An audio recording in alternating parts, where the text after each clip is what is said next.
Assalamualaikum warahmatullahi wabarakatuh. Kami dari kelompok 2 kelas 12 IPA akan mempresentasikan sejarah reformasi 1998 sampai sekarang, yang beranggotakan Anissa Arista Widya, Astrid Desharliana, Ataya Deravania, Destiana Dwi Andriani, Irna Sabila, Kanaiza Oktavia, Fadwa Maharani. Di materi kali ini kami akan membahas tentang 1. Pengertian reformasi. 2. Tujuan reformasi. 3. Faktor proses lahirnya reformasi. 4. Reformasi pemerintahan. Pengertian reformasi. Reformasi adalah susunan kembali atau menyusun kembali sistem pemerintahan Orde Baru. 2. Tujuan reformasi. 1. Melakukan perubahan secara serius dan bertahap untuk menemukan nilai baru dalam kehidupan berbangsa dan bernegara. 2. Menata kembali struktur kenegaraan, termasuk perundangan dan konstitusi yang menyimpang dari arah perjuangan dan cita-cita seluruh masyarakat bangsa. 3. Melakukan perbaikan di segenap bidang kehidupan baik politik, ekonomi, sosial, budaya, maupun pertahanan keamanan. 4. Menghapus dan menghilangkan cara-cara hidup dan kebiasaan dalam masyarakat bangsa yang tidak sesuai lagi dengan tuntutan reformasi seperti KKN, kekuasaan sewenang-wenang atau otoriter, penyimpangan dan penyelewengan. 3. Faktor lahirnya reformasi. Faktor-faktor lahirnya reformasi. 1. Dominasi golongan karya dalam perpolitikan nasional. 2. Tidak meratanya hasil-hasil pembangunan. 3. Munculnya krisis ekonomi. 4. Rapuhnya sistem kekuasaan Orde Baru. 5. Menguatnya gerakan anti kemapanan.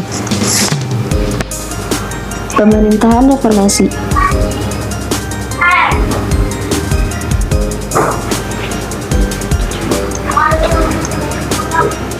A. Masa kepemimpinan B.J. Habibie 21 Mei 1998 sampai 20 Oktober 1999. Pada saat pemerintahan Presiden B.J. Habibie yang mengawali masa reformasi belum melakukan perubahan-perubahan yang cukup berarti di bidang ekonomi. Tugasnya adalah melanjutkan kebijakan yang telah dibuat oleh sebelumnya.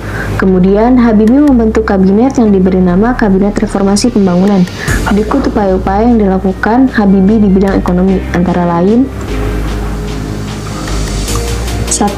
Merekapitulasi perbankan. 2. Merekonstruksi perekonomian Indonesia. 3. Melikuidasi beberapa bank bermasalah. 4. Menaikkan nilai tukar rupiah terhadap dolar hingga di bawah 10.000. 5. Mengimplementasikan reformasi ekonomi yang diisyaratkan oleh IMF. B.